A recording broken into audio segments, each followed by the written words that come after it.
Did he have to like, you know, pat you down? Pat me down. This man had to grab my dick and balls. I'm sorry, buddy. Yeah, no, there's this new trend where people lay on the ground, they go, I'm thirsty. And then they just get a shitload of water dumped on them.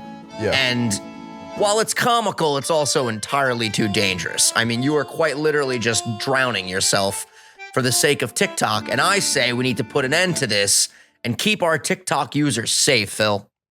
Yeah, that's your public service announcement. That's my PSA for the day. I think we need to bring back the Tide Pod challenge. No, that's a horrible idea. Don't do that, okay? I'm hurting today, Phil, man. Last night I had a lot of Italian food, and I'll be the first to say it. You know, I love Italian food, but at the same time, there's quite literally no hangover worse than like a carbohydrates, pasta, meat hangover.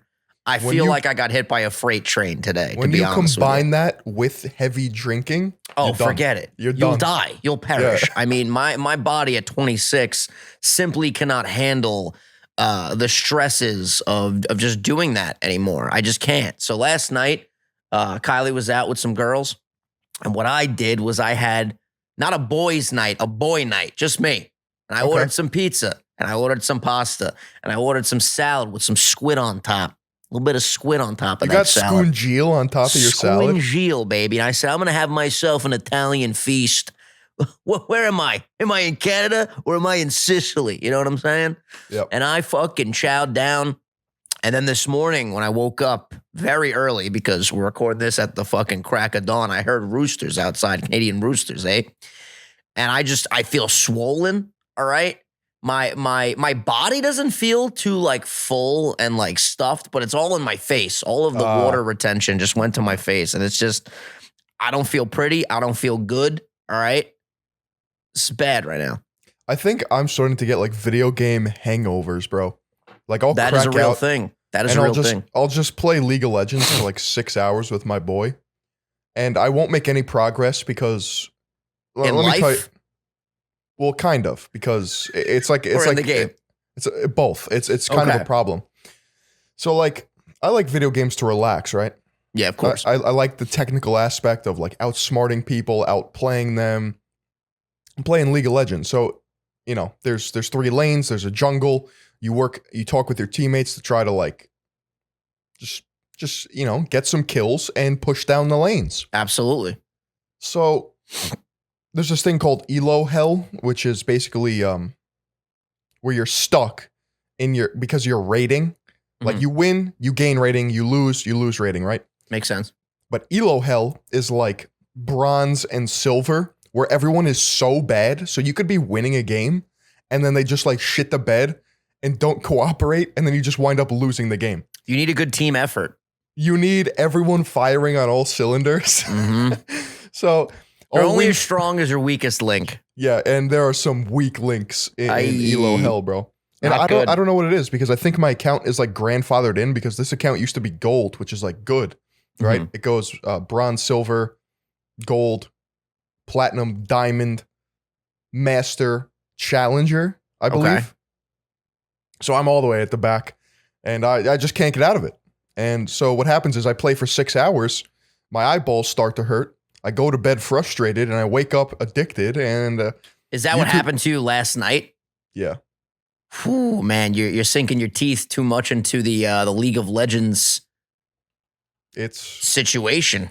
It's a cancerous game. I don't recommend anyone play it. Well, you clearly have fun playing it, right? Because you do be grinding. Get this.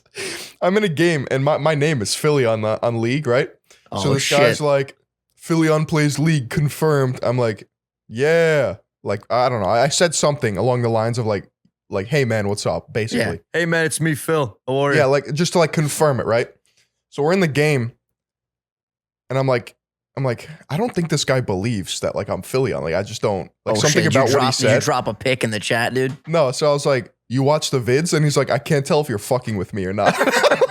Oh, all right, fuck this. Like, oh, I'm an imposter. You got me. That's amazing. Did you feel the need, though, in that moment to be like, let me fucking prove myself? What if I told you that everything was a lie? And then just went into your, like, documentary voice? Because now, you know, I was watching a Cody Ko video last night, right? Yep. And he was like, what should I watch today? And it was a new cut video. And I was like, I miss when Phil would do this style of content where he would watch something and like commentate, but at the same time, my man, he goes in and out of genres. Right now, he's in the little documentary genre. Well, but who knows if he'll go back to the commentary one day. And you said you wanted to make a whole media conglomerate. Maybe there'll be like Philly Reacts, and I'll be subscribed over there. Well, my new strategy, actually, I don't know. I'm just kind of going by like the seat of my what is it? The seat of my pants. What's that? Birds of the same feather flock together. There's another like the fly in my pants. I don't know. An apple a day keeps the doctor away. Yeah. So my most recent video, dropping out of college for TikTok fame, I'm reacting to a Vice documentary. Different style though of content, right? No, it's just commentary. But is it the same like structure as you at the top left corner? You're watching. You'll pause, talk. No. Okay, gotcha. I'm never in the top or bottom left corner. Top right, bottom right? No, I'm just never in a corner. Just never in a corner at all. It's the video, and then it's me. Oh, okay. So it is edited. And then my next video, which Patty's working on, it's also a reaction video or commentary video. So I'm just like weaving in and out of like the documentary / commentary because I like making the commentary stuff. Yeah. Yeah, no, that's awesome. It's good to keep the stuff you're passionate about in your arsenal, You don't got to put all your eggs in one basket. You know what I'm saying, Phil? You know what I'm saying? I know, dude. That's how I feel. I dropped my first Mario video on Vintendo yesterday. And it's currently right now, this is the interesting thing. And you can definitely give me some solid advice. I don't want to spend too much time on the content talk today because as I'm waking up, I'm feeling a little bit more silly, a little bit more goofy. By the way, welcome back to the Sunday Sauce, your grandmother's favorite podcast. It's episode 141. So the feedback on the video is extraordinary. Like people are literally loving this video. The engagement's great. The comment section is just like, yo, this video is fantastic. Great first introduction to Mario on the Vintendo channel. But compared, obviously, to the other Pokemon videos right now, I'm pretty sure the video is sitting at like a 6 out of 8. It's almost at a 5 out of 8. So it's climbing a bit at the moment. But I think it's going to take me a bit for like a Mario video to truly, quote unquote, pop off because I think I have to upload more Mario stuff and get the audience familiar with the fact that, yes, this will be Pokemon and Mario, where I do think this video has a chance to pop off on its own because it's so good. I highly recommend you guys go check it out. But I think I need to definitely have a structure of like, make sure at least one Mario video goes out a month or maybe even 2. That'd be ideal. Yeah. But it's been fun, man. Like it's cool trying new shit on the channel, seeing what works, seeing what doesn't work. And that video is just, it's amazing. You guys should definitely go watch it. I love the way it came out. I have to finish it. How long did you get into it? Did you like what you were watching? Like the first third. Yeah, I did like it. It's really cool. Very fast paced, right? It was an hour and 40-minute stream, I'm pretty sure. And we boiled it down to about 15 minutes. And it's just like action-packed gaming video. It's wild. Yeah, I think a healthy dose of Mario or another Nintendo game, say once or twice a month would definitely do you justice. Yeah. I got my Nintendo 64 controller in Canada now. I'm going to be here for 2 weeks and I got everything set up with Mario now for some like Mario 64 ROM hacks, some regular Mario 64 runs, and me and my buddy Sean Rader just recently set up Mario 64 split screen. So we both play the game and you see both of our screens and we're in the same world, like the same sandbox. That's going to be sick, but go on. My bad. Are there any? Now this is a crazy niche idea. I've never seen it. Are there Mario Sunshine speedruns? Oh yeah, of course. There's Galaxy, Odyssey, every category pretty much of speedrunning or every game of Mario you could speedrun. Not every game, but a lot of the main titles. What do you like more, Sunshine or Galaxy? Believe it or not, I never really played either. You never played Sunshine? I'm a Mario 64 boy through and through. I definitely want to get into Sunshine because people literally have been begging me to play that because I played it with Frank back in the day, and then my Mac couldn't handle the emulation, so we ended up not doing that project. But people were really enjoying it. So I think that's my favorite Mario game. There's something about Sunshine, and I'm sure once I really sink my teeth into it, I'll enjoy it more. But when I was a kid and I used to play it, I would get like headaches. There was something about the motion of the game and the graphics that would just like I would play it for a while at my buddy Andrew's house. Shout out Andrew T. And then my head would be like, what the hell? Like I wouldn't feel very good. And I don't know if that was just, I was a kid and I had a fragile cranium and now I'm an adult that can handle this type of thing. But I would like to give it another shot. I just want to do a bunch of I want to get to the point, honestly, where on Vintendo, I'm uploading like any type of gameplay, you know? Like my channel can be called Vintendo because I love Nintendo games, but I could do, you know, a game with Kylie that's not even a Nintendo game that's on Steam, for example. I'm being vague because I want to keep it a surprise, but there's a Steam game that we want to play together that would be fucking hilarious. I don't want to just limit myself, but for now, we're sticking with just the Nintendo stuff and slowly sprinkling that Mario in there. So that's been fun. You want to hear something crazy? Fuck yeah, dude. You ever played Halo 2? Halo 2. I'm a big Halo Wars guy, but I never got into Halo 2. Halo 3, though, that's my cup of tea. You played Halo Wars? Bro, I love map strategizing games. Are you kidding me? There's no shot you played Halo Wars. Phil, do me a favor. Don't get me started. Get the fuck out of here. Dude, every Saturday at my cousin's house, grilled cheeses with a lot of ketchup and Halo Wars. Halo Wars was great, but... Never played it.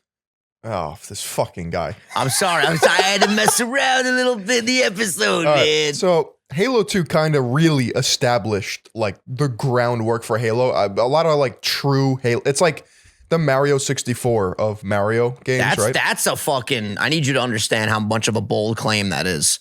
Is it like the Halo that put everything, you know, on the map for 3D platforming? You know what I'm saying? That's a big undertaking. Yeah, for shooters, for sure. That's crazy. Halo 2 was absolutely the pinnacle. Halo 3 was like the perfection, right? Where everyone was just like, oh my God, this is a perfect game. But Halo 2 was like, it was the basics, it was the groundwork. So the way campaign works in Halo 2 is you have easy, no, I think it's normal, like fucking medium, heroic, and then legendary. Legendary being the hardest difficulty you could beat it on. Makes sense. Four difficulties. Now in Halo games, especially the campaigns, there's something called skulls. So hidden throughout the game, you can run around and find secret skulls, kind of like stars in Mario 64. Mm-hmm. And I think there's in Halo 3, I think there's about 13 or 12 skulls, maybe even less. But needless to say, every single level in Halo in campaign has a skull on it, right? Okay. Now, when you collect the skull, when you go back to the main menu, you can have the option to turn on the skull, and each skull has a different like effect on it. So there's one called like Grunt Party, because there's an enemy called the Grunt. So when you headshot the Grunt, it blows up with confetti now. It's just like a little gimmick thing. Mm-hmm. There's just ways to like enhance or make the game harder. So there's this challenge called LASO, which is Legendary All Skulls On, where you're playing on the hardest difficulty, but you turn all the skulls on, which just exponentially increases how hard the game is. Okay. Critical, aka Charlie, aka Penguin Zero, has issued originally a $5,000 bounty to anyone who can do a deathless LASO legendary run. Okay, this shit is sick to me. I love the idea of like offering a reward to get something crazy done in a video game. Yep. And I can't think of other examples in my head, but I feel like that system is so cool. And obviously if he's willing to do this must be something that's really fucking challenging, right? Like this isn't something that everybody could just fucking do. Nope. It's get this. Nobody was able to do it, so he increased it to $20,000. Oh my God, dude. Yep. Yo, that's crazy. Yep. Are you gonna try? Are you LASO. Are you like in the ballpark of even ever being able to accomplish this? You think you could get it? I'm in the ballpark. Yeah, I would have to sideline Phil. I would no life it for 2 months and just get that done. Seriously, okay. I would grind, dude. This is what I'm gonna do. Probably. This is my idea. I'm gonna get my videos done this month. I'm gonna buy a new streaming camera. So this way I could record on OBS, because I'm a boomer and I record on an SD card. That's why it was corrupted that one time. Yo, you guys don't understand. This man's living in 2007 over here. Like my file sizes are huge. Basically, Vinny's able to press one button and the audio and video are synced, and it's perfect quality, but it's a lot less big on the file size. Yeah. So I have to like unplug my fucking SD card, put it into my computer, upload it. I'm living in the Stone Age. It's a whole thing. He's so 2000 and late. So Guys, once I get my ridiculous. new, if nobody's able to do this, my return to streaming would probably be attempting to like do it. Dude, that would be a great concept to come back to. I mean, you're literally competing to do something that a bunch of other people are competing to do. There's a $20,000 reward, criticals involved. I mean, that's just hype all around. That's fucking sick. And I am a Halo master. I am the Master Chief. I don't want to, affect your trajectory of what you're working on right now, but I say you fucking do this, and I think the meatballs would agree. This would be some sick content to watch. And then if you can pull it off, that's a video right there. I don't know where the fuck you'd put that video, but you could explain the storyline of how this came to be. You could include the clip right now of us talking about it. You could tell the people exactly what you got to do. I think that'd be hype as fuck. Explain, why this is such a crazy thing. I mean, I'm dropping facts right now, dude. I could make a mini doc about how hard it is and what it takes to beat this. Yo, I say you'd fucking do it.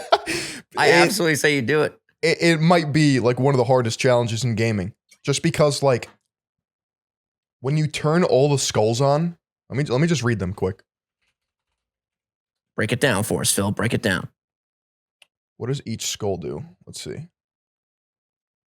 I feel like I didn't even know Halo had to do with like skulls and shit like that. I thought it was just like guys running around in cool like space outfits. I mean, it is like but jumping through portals and shit. Yeah, okay. So skulls were first introduced to Halo series with Halo 2. Skulls are two things. First, they are human skulls that can be picked up in a number of hidden locations throughout the campaign. Second, they are Easter eggs that add special gameplay modifiers. Mm-hmm. So Bungie, the original company that made these Halo games, which is now, it's a whole fucking debacle. Is it Blizzard now, or am I pulling that out of my ass? It's 343. Okay. Completely separate, right? Yeah, Blizzard owns Call of Duty. Got you. Okay. Makes sense. Yeah, so they were like big on Easter eggs, which is pretty cool. I love games that like they hide shit in there and you discover them. Yeah. So the Whoopopotamus skull, right? Mm-hmm. AI becomes more observant, noticing even active camouflage shadows, the sound of reloading or drawing a weapon, and footsteps. They also have better accuracy and are much less likely to kill themselves or their teammates with explosive weapons. So they're just like on high alert, and they can hear you better, and they can see you if you're stealth. So that's one skull, right? Mm-hmm. And you can see how like fuck this gets real quick. Promotes most enemies to their highest ranks. Does not affect flood human combat forms or marines. So now they're just all jacked. Mm-hmm. Your HUD becomes completely invisible, as well as your weapon, except the energy sword. So now you just, it's called the blind skull. You just don't have a weapon. Like you can't see anything. But you're able to like kill people with the weapon, but you can't see, like you can't aim. Is that the whole situation? I don't think you have a reticle. What the fuck is a reticle? Like the little, it's like the sights that you aim with. The red dot scope. Pretty much. Yeah. Very cool. Very cool. The Halo version. Yo, maybe I'll fucking start streaming this shit. There's no way. Yeah. Yo, if there was a Mario 64 bounty for doing something, man, I would no life it. Just dedicate the next 3 months of my life to it. Although I don't have enough time to even take a shit comfortably these days. So I don't know if I'd be able to do that. We got a lot on our schedule. Okay. I'll just go rapid fire. Weapons picked up only have half ammo. Okay. So not only can you not see your weapon now, whenever you find a new one, you have half ammo. That's rough. Catch That's fucking rough. Allies and enemies throw grenades with increased frequency. They'll also drop more grenades upon death. So like you're just jumping around trying to not get blown up. Cloaked instead of flashlight, 5-second cloak with 10-second recharge. I don't know what that means. Basically, this just makes whatever you're trying to do extremely difficult, right? That's the whole premise here. Yeah. This is there's a reason why nobody can fucking accomplish this. You really think you can do it? All bullshit aside, you really think you could get this done? All right, I'm gonna be honest. If it was Halo 3, yes. Halo 2 is another animal. I'm not well versed in Halo 2 like I am in Halo 3. Well, it's time to start practicing, buddy. Wake up, buddy. Halo 3, I could do it. Like I would dedicate myself, and I would be the champion. Do it, man. I think you should go live tonight. I don't have a camera. I'll be on my Brio. Do it on the Brio. Imagine I win on my fucking Brio. I'm just pixelated and shit. Your audio's just like, oh my God, I did it. Oh my God. Just like piercing. Dude, horrible visual quality, horrible audio, and they see, oh, Philion won the challenge. This guy's got almost 1 million subs, and this is his setup. What the hell? There's this YouTuber Polosaurus Rex, and he does these funny ass videos where he's like, just got my new camera, and it's like, obviously it's 2022, but his camera's from like 2004, and it sounds like he's underwater, bro. It's fucking hilarious for whatever reason. Dude, what I'm doing right now, I still have to get a dummy battery for my Sony camera that I use when I'm in Canada. Are you I'm literally just charging this thing up, and then I use it for like 3 hours. Like, the battery's amazing, this camera. When you're not actively recording and just using it as a webcam, it lasts for a very long time. So I just charge it again. It's not. I was gonna ask you, like, are we still in the dummy battery like fate? Like, why can't any of these companies just make a streaming battery? I don't think the DSLRs, like, they don't make these cameras in mind with the fact that, yeah, people are going to use these for streaming webcams, but one of the companies should. I mean, Sony, and maybe I'm wrong, maybe there's a camera that does that, like, built in, everything's ready to go. But I think Sony made a vlog camera for influencers where, like, the camera pops out to the side, you can put the mic on top. It was basically like a vlogging camera. Right. I could definitely see Sony making a DSLR that's made for streaming, where like there's literally a mic on top that's good to go. There's one cable. There's a chargeable, input where you just plug a cable in. There's no, like, the battery's built into the camera. I'm sure they're gonna do something like that. And if that already exists, y'all could let us know in the comments. I have the vlog one. You have it too, right? I have the old version. They made like a new one that was literally like made for vlogging. I do have their Sony like vlog tripod holder. Right. That thing is actually sick. I thought I left it at my house, and I was like, motherfucker, I'm gonna have to start stacking up candles and putting my camera on top to fucking get a good angle over here. But it was in my backpack, so we're good. That was stressful as hell, man. Now that I have a full-blown setup here, when I'm packing, to go home is not that bad because I literally just pack up everything I brought. But like coming here, I'm like, okay, checklist, got my camera, got my controller, got my other controller, got my Camlink cable, got my freaking chargers, got my laptop, got my freaking other laptop. Like, I'm just thinking about all the things that I have to bring, and I have 2 backpacks worth of equipment going through the airport. It's crazy. Going through the airport, though, was a fucking piece of cake. I have did I tell you I got the Nexus? I think we briefly talked about this. You drove to like Chicago or some shit. We drove to Detroit. Long story short, we drove to Detroit. It took 4.5 hours to get there. We did this interview. We got approved for this Nexus program, and then we got Mom's Spaghetti, Eminem's spaghetti restaurant. Then we came back. It was a great day. It was a very fun adventure. So fucking worth it, because now when we go to the airport, traveling between the States and Canada, we're able to go into like the faster line. We don't have to take our shoes off. We essentially just get like a piece of paper, and then when you hand the paper to the people at like the, big magnetic machines or whatever, the X-ray things, we don't even have to walk through that now. We just give them the paper, we walk through, and then, we didn't walk through that big one. You know, the big one where they make you stand there and you're like, put your arms up like this. Yeah. We went through like the small one on the side, gave the paper, didn't have to take our shoes off. And the cool thing is you just go way faster in the line.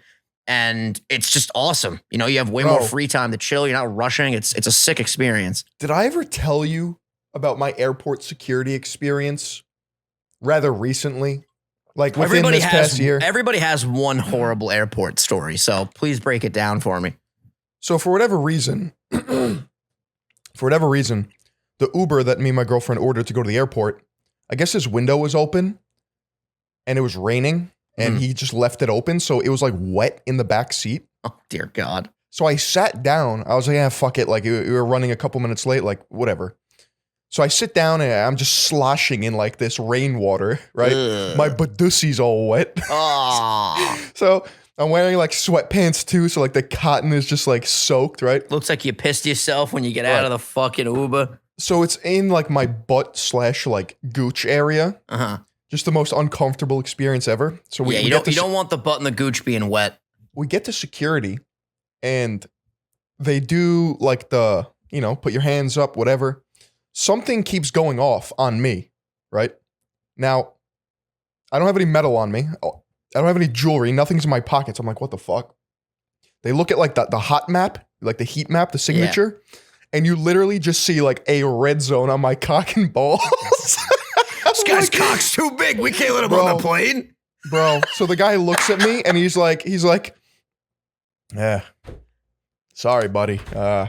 He just keeps pointing to the fucking infrared heat signature map. Did he have to like pat you down? Pat me down. This man had to grab my dick and balls. This dude, he said he gave me like, sorry, buddy.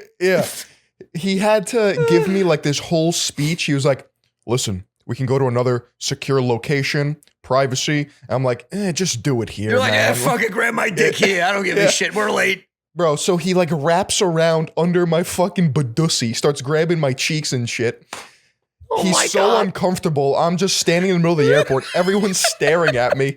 Wildy's laughing her fucking ass off. Oh my God. He gets to like my thighs, right? Those strong thighs, yeah. Bro, the man literally, like, I'm not exaggerating, had to touch my stromboli. Great development over here. Wow.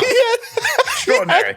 He had to grab my dick and balls. Oh, these are Bulgarian squats. These are the results of Bulgarian squats right here. Very nice. So long story short, he literally had to check if there was any lethal weapon in my pants. God damn, man. Well, but everything worked out. You made it to the flight. Yeah. Very good.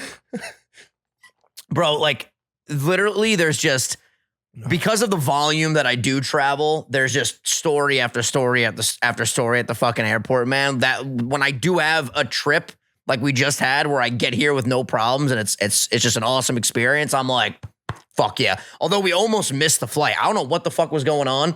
We were sitting at the gate and the flight was delayed. So the flight ended up landing way later than it was supposed to. And then we obviously got on later. And I was like watching the Vintendo video and I was like sending revisions to Slippy, our editor. Shout out to Slippy boy.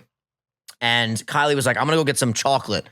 So Kylie got up to go get some chocolate. And all of a sudden, for whatever reason, I heard last and final boarding call. We're closing the doors for this flight number, whatever the fuck the flight number was. And I'm like, is that for us? And I look up and I'm like, oh my God, that's for us.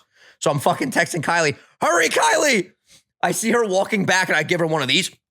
I'm like, come on, we gotta go. You see the door closing. I'm like, come on. So we run to the front. They're like, you guys on this plane? We're like, yeah, we're so sorry. She couldn't get her chocolate because I was like, hurry, she saw the text. Thank God she saw the text though. We quite literally got on and then they like shut the door. So we would have missed it. I don't know what the fuck happened. I don't know if I was just not paying attention or if they just, probably that's what was happening. But it just felt like they went from we're starting the boarding process to we're closing the door like ridiculously quickly. They were definitely trying to get people on the plane like very, very fast. It was very interesting. Hard pivot. Pivot. Let's fucking pivot, bro. It's a podcast. We can talk about whatever we want. Elon Musk's dad. Okay. Just had his second child with his stepdaughter that he raised since she was 4. Phil, it's too early for this shit, bro. What? I swear to God. Okay, say that again one more time, because I think I understand what you're saying. One more time. Elon Musk's dad. Okay. Raised the stepdaughter since she was 4 years old. Okay. How old is she now? Let's find out. Okay. Oh, dear God, man. Okay. Well, Elon Musk's dad is 76. Okay. Grandpa Musk.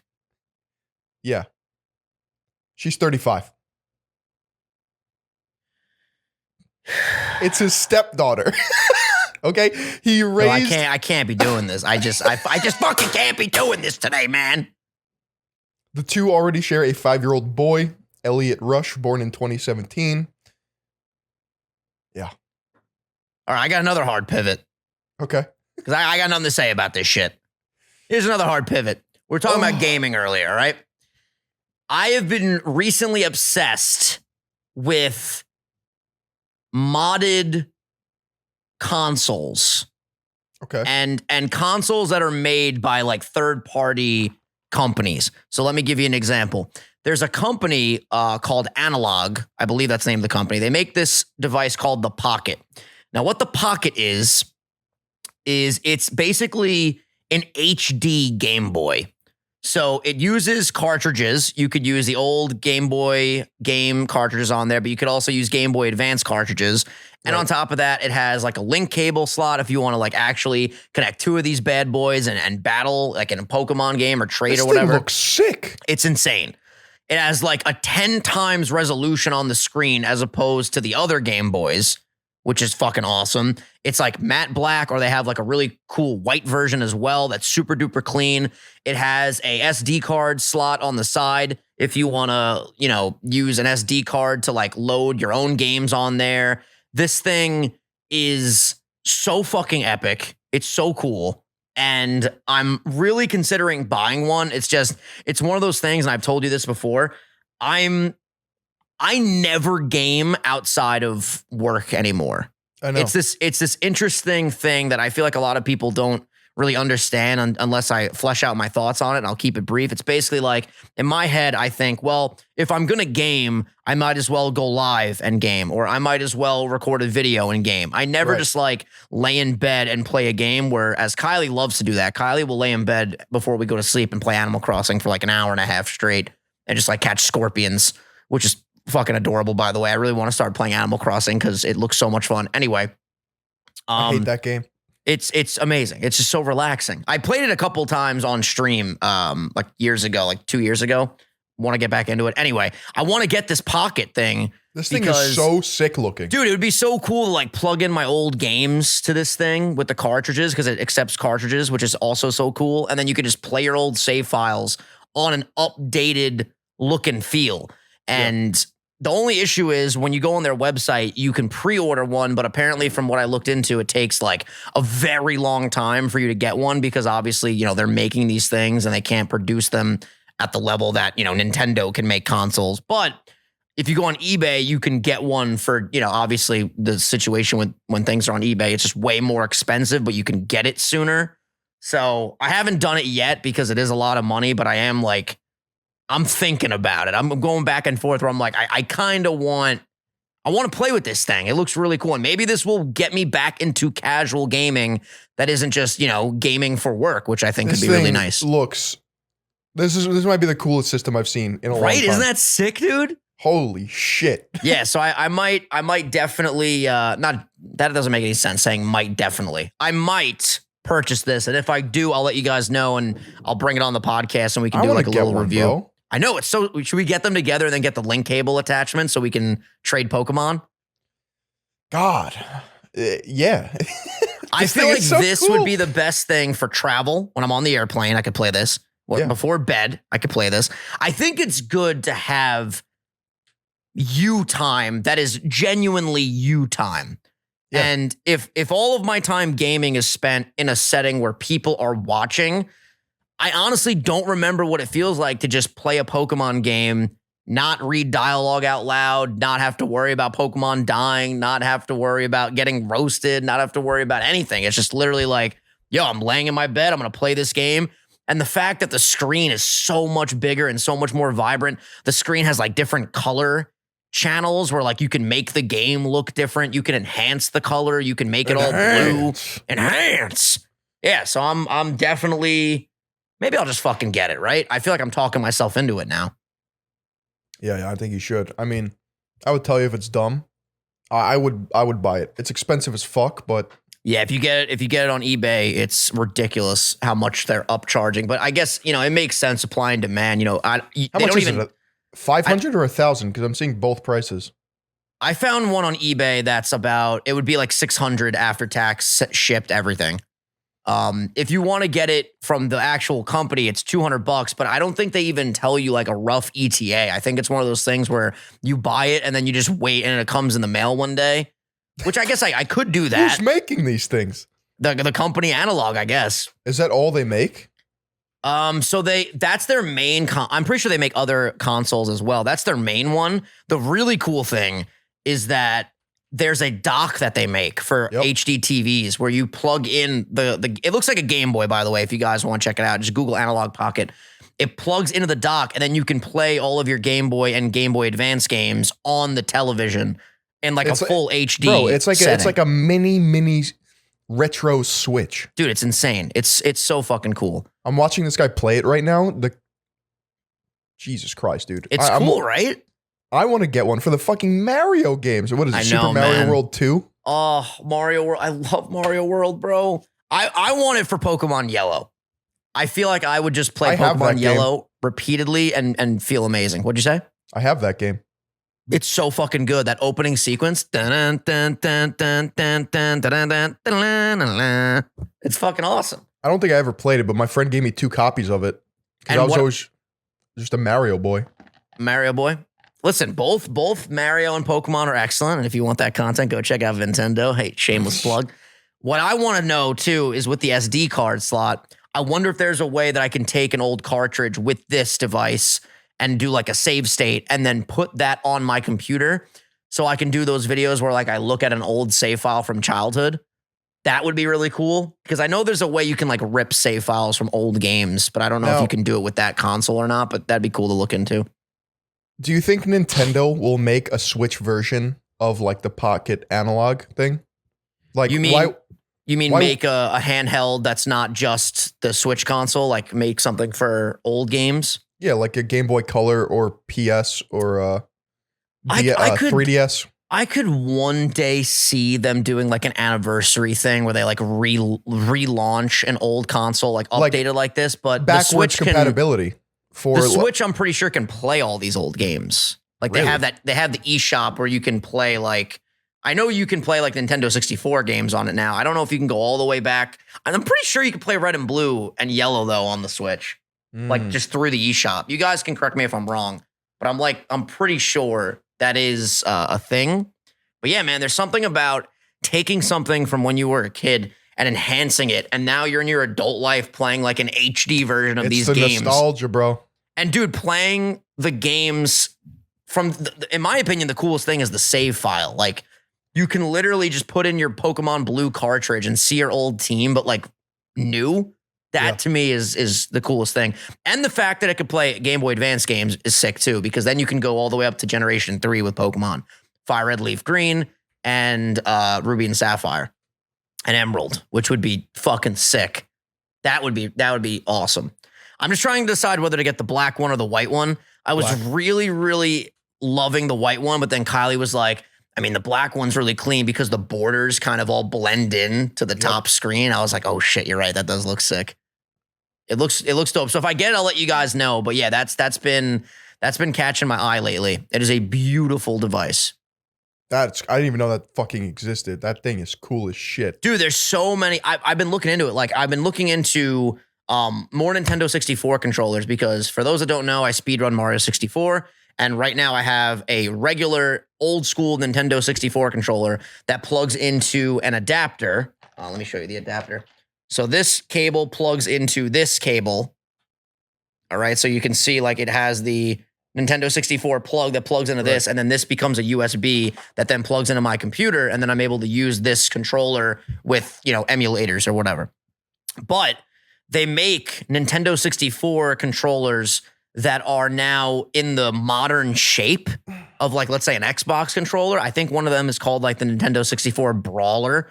So essentially they take the layout of this, but they don't make it this weird. Because let's be honest, the Nintendo 64 controller is just fucking weird. Like, it's so strange. They have like an extra hand that you never grab. Because usually, I mean, I guess it depends on what game you're playing. But the way that I hold it for Mario 64 is always just like this. Yeah, I'm never grabbing this side.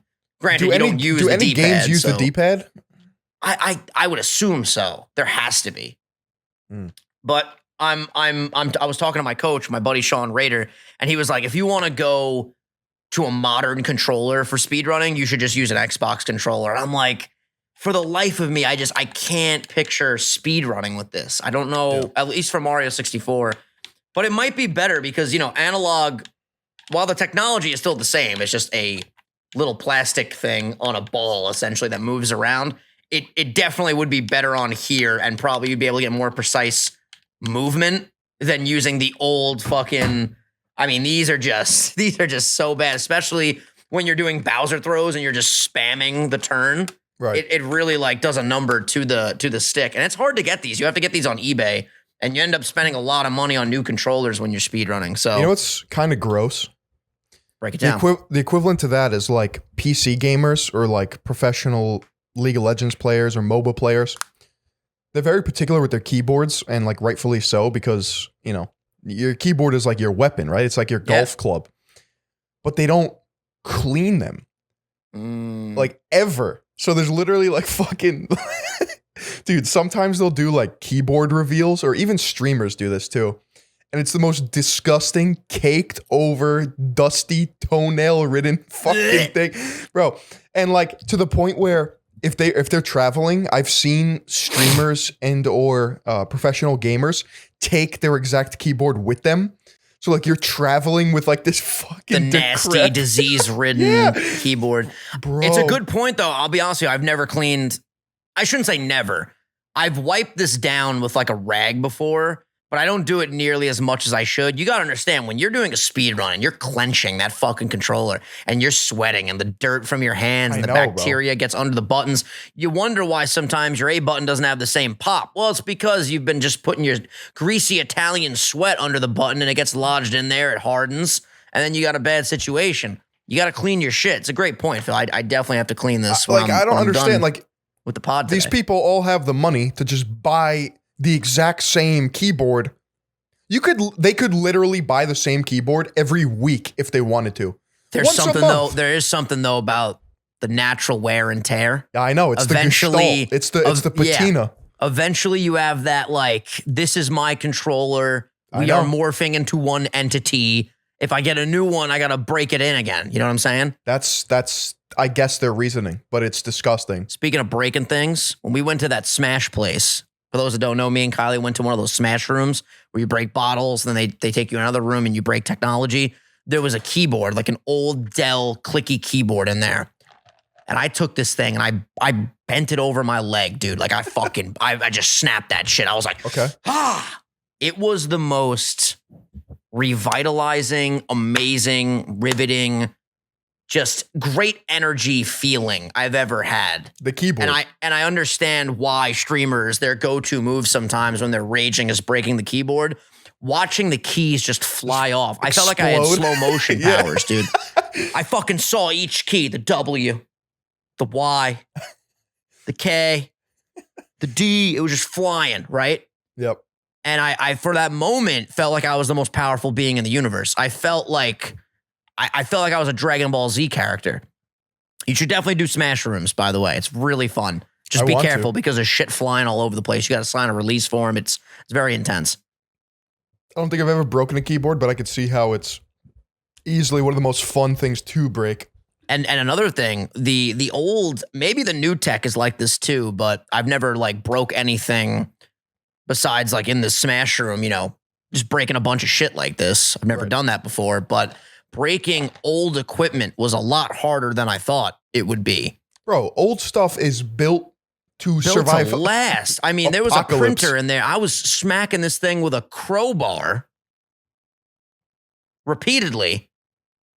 Did you not catch that reference at all? I got it because you said it correctly. There it is, because I was saying crowbar in a previous episode and Phil got on me, so I wanted to make sure. Crowbar, I was beating the shit out of this thing, and it was just eating my hits. It was eating my blows.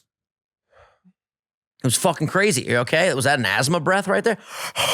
No, I don't know if you could tell or hear it, but like I don't know. I don't know if it's gas or like, what is it? Agita? Agita. You got agita today? Sometimes I just like, it's not a burp. It's just, I don't know. Maybe it's an intake of air. Yeah. So I gotta, what's it called?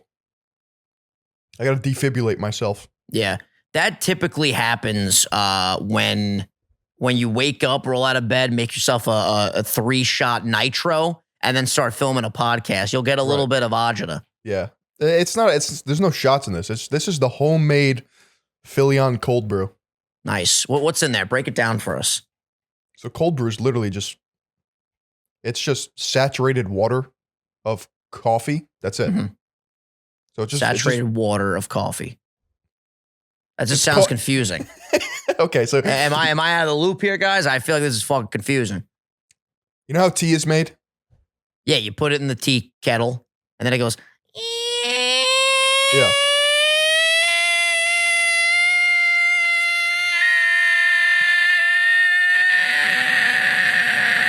And then you make your tea.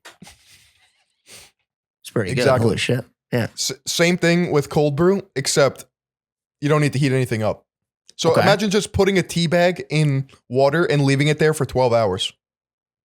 So it just like ferments. Yeah, it's just water that is saturated with coffee. And that's your go-to. Yeah, that's what cold brew is. That goes pretty hard. So you get like this canister, right? And it's like a mesh like pasta filter, you know, when like you dump the pasta and the water comes out. Of course. It's one of my favorite steps of the pasta making process. All you have to do is fill the inner canister with ground coffee, preferably coarse ground, because you want large like flakes of coffee grinds, right? As opposed to like a fine ground, which is what you would use for espresso. Okay. So you want coarse. So you fill it up, and then you just fill up the thing with water. But since it's got that metal mesh filter, the coffee will just slowly saturate the water, and then you could take the inner canister out, and now you have cold brew. Is there any truth to the just drinking like regular black coffee helps with fat loss? It like does something with the burning of the fat cells or whatever. You ever hear about that? Bro, people in fat loss is one of the most like exploited aspects of like the health and wellness industry. Yeah. Everyone's just after fat loss, right? This does fat loss. This does fat. The only thing that's going to cause fat loss is caloric deficit. Yeah, everyone knows that. So people try to extrapolate so many different ways in food items and quick fixes as to what causes. The only thing coffee does, it's a shot of caffeine, right to your fucking dome, right to your cranium, and it'll increase your metabolism in the sense that like you'll move more. like it may have a slight metabolic effect on the fact that like things are just moving in your body a little bit quicker, like you're on high alert and shit. But like it's not chiseling fat. Like you're not gonna get an 8-pack from a shot of espresso a day. Yeah, no shot. Interesting. Yeah, I have this anime convention, AWA. It's where we did our last panel with the Core 4. We're doing it again this year. And me and Kylie have wanted to do a cosplay for a while now. And we have, I think it's 105 days from the time of this recording for this anime convention, right? It's at the end of October. In 105 days, if I really put my mind to it, I would be able to have an epic body transformation to cosplay as an anime character that is shirtless, i.e. Inosuke. If you want to look up this guy, Phil, so you can see the physique I'm talking about, he wears a giant boar head. All right? He's very primal. Underneath the boar head, Inosuke would be I-N. Okay, you got it. Beautiful. So he's shredded. And I think it would be very funny if at the convention I literally got a giant boar head on my head. Right. And my physique is just shredded to the gills. Now, I think 106 days would be the perfect amount of time to execute this. The problem is I have to act now, because if I waste any more time, I will not be able to get shredded by then. But I wanted to ask you, 105 days, that should be enough to get from like 170 to like let's say 155. You think I could do that in 106 days? Yes. 100%, right? Yeah. What is that, 15 pounds? Yeah. I could make this happen, Phil. But we got to start like literally right now. Why are anime bodies just so sick? Just on trend? Like, dude, the fucking trend bologna sandwiches in the anime world, it's wild. What's that like most famous one besides Dragon Ball Z that like every TikTok Zoomer kid is obsessed with having a physique like? It's like wire workout, and then like the funk music fucking hits, and then it's just like a picture of like a jacked the guy. Music that's like boom, dum, dum, dum, dum, dum. I don't know. I think I know what you're talking about. I mean, there's so many anime and there's so many characters that have sick physiques. The cool thing about Inosuke is that he's a short king, just like me. He's beautiful under his boar head, just like me. Right. And, you know, if I'm walking around the convention with a fucking six-pack and I haven't had my six-pack back in a long time, this could be the motivation to do it. The problem is, man, I'm just having too much fun right now. And I've been saying this, going out to dinner, getting desserts, hanging with friends. Oh, what's that? There's a new donut spot in town. Let's go try it out. Let's do a fucking review. Oh, shit, I love burgers. Let me get a burger. Oh, they got chocolate cake. But if you think about it, the sacrifice for the next, whatever it is, I don't know how many months 105 days is, but the next 105 days, if I really buckle down, I can make some great content out of this. I could do a before video being like, all right, this is before. I'm going on the analoge diet. Exactly. I could do something where like I have an audio from Demon Slayer and I say something that Inosuke says, and then when it cuts and the beat drops, I'm fucking shredded. That would be really cool. Probably viral piece of content. Who's you know me, I'm down Slayer? To make some viral stuff. What'd you say? Who's the main character in Demon Slayer? Tanjiro. Got you. Is he jacked? There are moments in like the training sequences where he has his shirt off and he's definitely got a sick bod, sick build, but mostly he wears like his main outfit and you can't really tell that he's jacked under there. Got you. But I mean, dude, Inosuke, that motherfucker built. Have you watched Guts? No. What's that? Berserk. Berserk I've heard of. I've never watched it though. We've been watching DBZ Kai. I told you about that, right? Yeah. Yeah, we've been watching DBZ Kai, and Kylie is really enjoying it. And I'm like a little kid on Christmas every time we watch the show, man. We do all of our work for the day. We work out, we have our dinner, then we sit down and we watch some DBZ Kai. We're on the Frieza saga right now, and it's been so fun to watch her reactions to it. It's been fucking excellent. Why is it that all anime has really jacked men with huge swords? Yeah, the big swords is a interesting trope. It's like, get something a little bit more better for accessibility. Get like 2 daggers. You don't need like a giant fucking blade, but better to, slice and dice your enemies with, I guess. It is cool. I guess you really can like build around like the weapons and how like legendary they are. You know what I mean? Yeah. It's fucking sick. It is pretty cool, but. Listen, not every anime does that, man. You gotta try. I think you would like Demon Slayer. We couldn't film another episode in person before we left because Wildy wasn't feeling good. How is she feeling, by the way? She's good. Turns out, very good. Pretty sure it's the flu. Is she still sick now? She was last night. Yeah, it's like comes in and out. Man. You gotta make her some homemade chicken soup. Hell yeah! No, we actually had ramen. Ooh, hot ramen and like those big ramen bowls. Yeah, Ramen's one of those things where you need to get the big bowl for sure. It was authentic. That's dope. Yeah, I got ramen from some place near where we live where it was like actual ramen, not just like dropping packets from the supermarket. And it was legitimately like a life-changing experience. I was like, oh, I've been eating ramen wrong this entire fucking time. Have you ever had pho or pho? Yes. What do you like better? I feel like I like ramen better. I feel like ramen. Yeah, I'm a ramen dude. But the pho noodles are like, they're pretty OP. I like the udon noodles, man. Udon noodles are sick, and I love poke bowls. All underrated meals, by the way. Last night when I was thinking about what I was going to eat for my boy night, I was like, yo, should I do sushi and Japanese food, or should I do the Italian? Kind of wish I would have did the Japanese food, but then again, the hangover from sushi is brutal too because there's a lot of salt in the soy sauce, and I just fucking drown my sushi in soy sauce. So I probably would have like rolled up to the set today just looking like a beached whale. I don't know if I like poke bowls. I Really? love sushi, but like something about like the Chipotle style of like raw fish. I don't know. It's like I like it. Are you like a big sashimi person though? Because I fucking love sashimi, which is raw fish, obviously. Yeah, I'll do sashimi. What's your favorite kind? You like the salmon? You like the tuna? You like the eel? What do we like? I think yellowtail. Little yellowtail tuna. Is yellowtail tuna? Yeah, it's good. It's a tuna with a yellow tail. That makes complete sense. Yeah, it's ahi. Well, in Hawaiian, it's ahi tuna. A lot of these ahi tuna. So then there's yellowtail versus yellowfin. I think I don't. Oh, fucking. Is there a fish that has a yellow tail and a yellow fin? Just a straight up yellow tuna? My favorite's tuna. I think tuna's the best fish. I'd go with tuna too. Kylie likes salmon the best, but for me, man, when the tuna hits the table, that red fucking tuna sashimi. Yep. Oh, because I remember when I was in high school, I was telling my chemistry teacher, I was like, yeah, I'm obsessed with eating cans of tuna right now because I'm on this That's back when I had a fucking 8-pack. I literally looked like a Nosuke. And I was eating tuna and sardines like for every fucking meal. And he was like, you got to be careful of the mercury. Now, what's the situation with that? Like, can you really fuck yourself up from eating tuna like that often?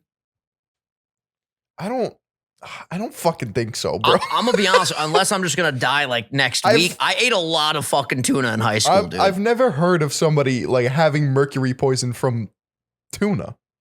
Well, that's apparently a big thing. I'm like kind of scared to read the comments actually for this episode now because they might be like, well, Vinny, actually, my great uncle, passed away at the Thanksgiving table because he had a big sushi dinner the night before. I don't think it's from one meal. I think it's like excess eating of tuna specifically. And isn't that crazy that what was there just maybe I should know this, but was there just like a large body of water with all these tuna where mercury hit and then the tuna all became infected, which in turn affected us? Because that's fucking crazy. That's some movie shit right there. Okay, so apparently there's like lists, right? There's tier lists of how much mercury's in fish. Mm-hmm. Anchovies, butterfish, catfish, clam, crab.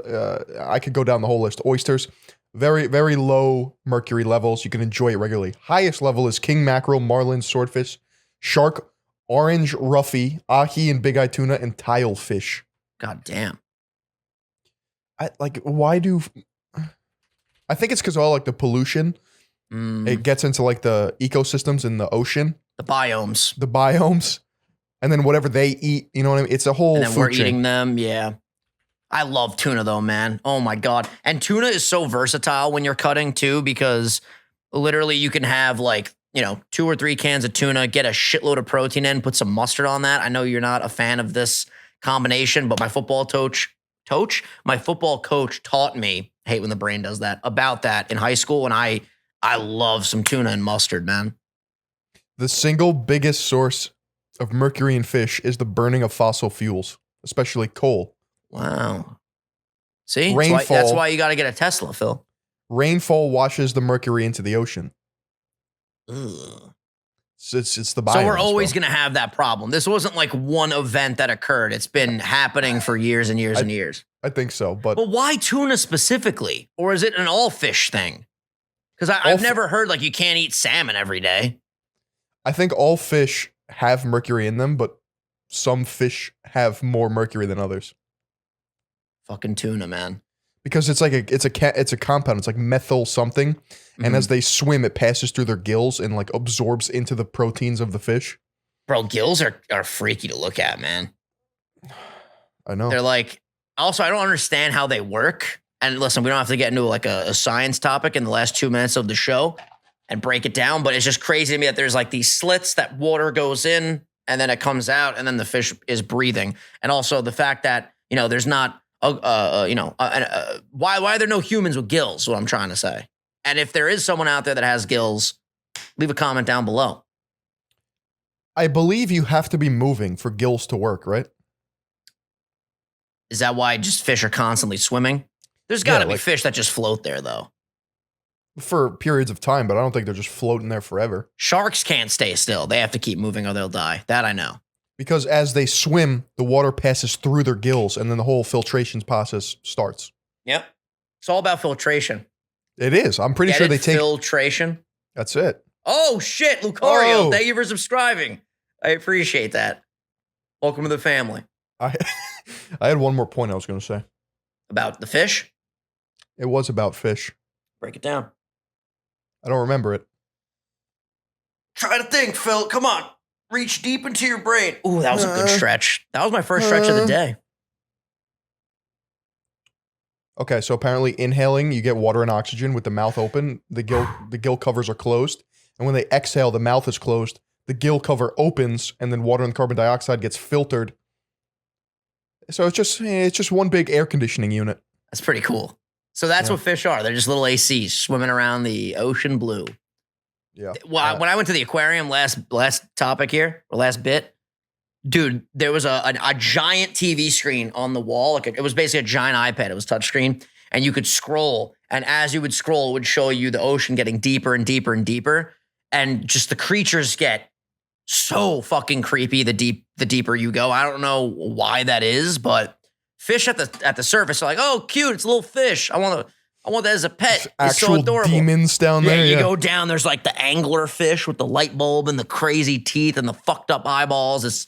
I don't know why the abyss of the dark, deep ocean makes these creatures look so different. I guess it makes sense because like the deeper you go, it's like you're going back in time, like it gets more archaic, but Look at Vin. I'm out here. Scientist Vin. I'm fucking science Vin. Hey. No, I think it's because I know you're gonna wrap up, but I think I can answer that. Take it away.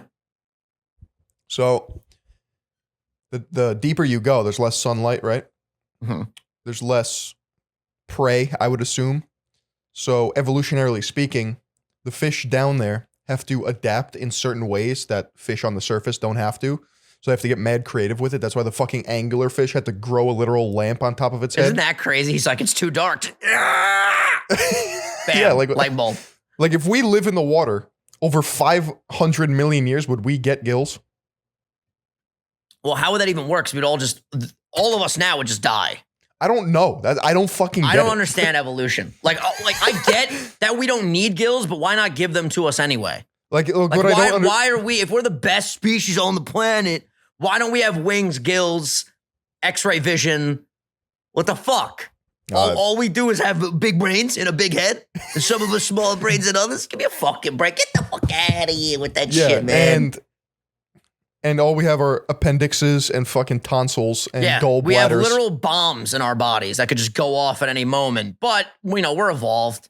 Thank God mine's out. You still have your appendix? Yeah. Oh, get that shit out. I would take that out now. Fuck it. Just preemptively. Snip, snip. Imagine showing up to the hospital. I'm fine. I just want to get this bomb removed from me, please. Yeah, literally. Diffuse it. No, I mean, it's crazy. I remember what I was going to say. There's been 5 shark attacks in the last 2 weeks in Long Island. Fuck that. Fuck that, bro. There's something in the water, bro. Yeah, shark. Don't go in it. Don't go in that mucky, disgusting, green, seaweed-ridden Long Island strong water. You can't do it. You can't be doing that. Stay on the island, boy. Don't become an ocean boy. Can't do it. Hey, ladies and gentlemen, thank you for watching this episode of the podcast. I got to go record some Pokemon stuff before I go to a birthday party today. I got to go pick up a nice present for an 11-year-old. So I'm going to go to a birthday party. I got 2 birthday parties. That's nice, dude. We're grinding out here. We're having a good day. Yeah, we gotta do some of the handshakes, you know? Today's just going to be a lot of handshakes. It's so good to meet you. How you doing? I'm ready for some handshakes. I love handshakes. All right. Thank you guys for watching. We appreciate y'all. Hope you guys enjoyed this episode. This one was a fucking heater. I love when I just wake up, roll out of bed, we start recording, and then I'm like, yo, that was a good fucking episode right there. Phil, any final words? It's my favorite way to start a podcast, quite honestly. Perfect I like way the to early start morning. the day. Say hello to your grandmother for me. Take care, brush hair. She does miss Phil. Take care, brush hair. We'll see you guys next time. Peace.